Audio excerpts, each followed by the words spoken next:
Look at Udyog Vihar in Gurgaon after midnight. Outside, the industrial park is a ghost town of empty warehouses and dark asphalt. Inside, there's a constant flicker of artificial daylight, thousands of monitors glowing against the faces of the night shift. In a 24/7 call center, the concept of time disappears. The environment is a closed loop of white noise and fluorescent hum, where the 3 a.m. slump is indistinguishable from noon. It is a reality defined entirely by the repetition of the headset. Saffron BPO was a matrix of cubicles demanding total anonymity for employees like Vineet and Samar. You log in and become part of the machine. Then there was Rose, the star performer. She'd arrive, begin calling, and blend in perfectly. When every metric is tracked and every second is accounted for, any slight change in a top performer's routine becomes impossible to ignore. At 12:30 a.m., Rose stopped following the script. She engaged in a call that lasted for hours, her voice dropping to a low, rhythmic whisper. It was a massive violation of the 15-minute call limit, and the rest of the team sat in their cubicles, watching her. Her supervisor tapped the line for a quality check, expecting a customer. Instead, there was nothing but dead silence on the other end. Rose immediately disconnected the call, stood up, and walked out of the building. She never logged back in. When management checked her emergency contact info a few days later, they reached her parents. They confirmed a detail that stopped the entire operation. Rose had died 8 years before she ever applied for the job. This created a physical contradiction. Vineet and Samar had watched her log into the system and take calls every night.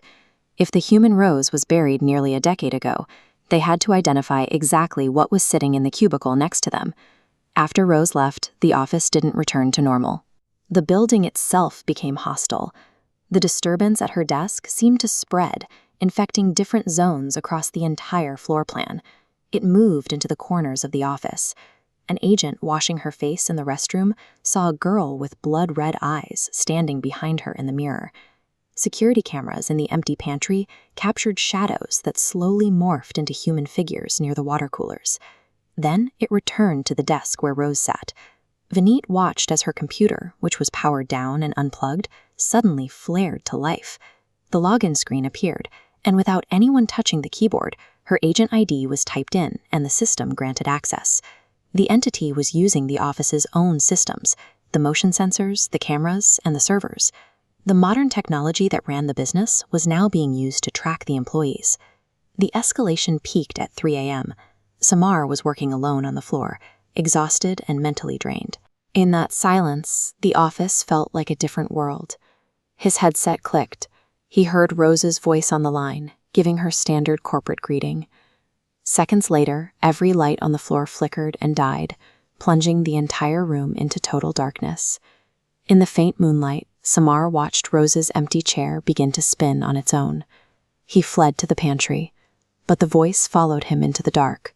He saw a figure with red eyes and tangled hair standing by the water cooler. He ran for the elevator, slamming the button for the ground floor.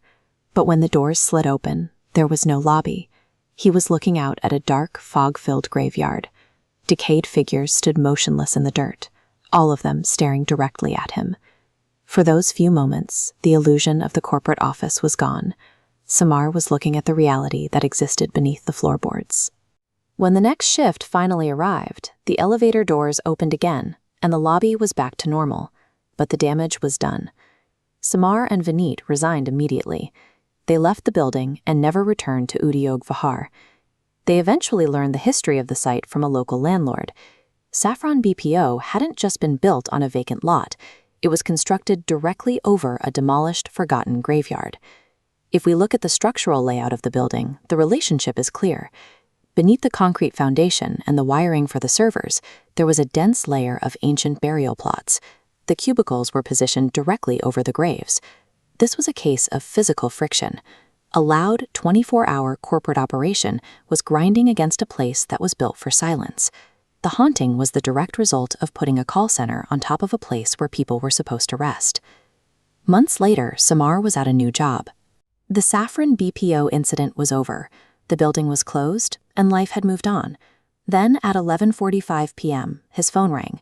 He answered it and heard the distinct static of a call center headset. Then the voice.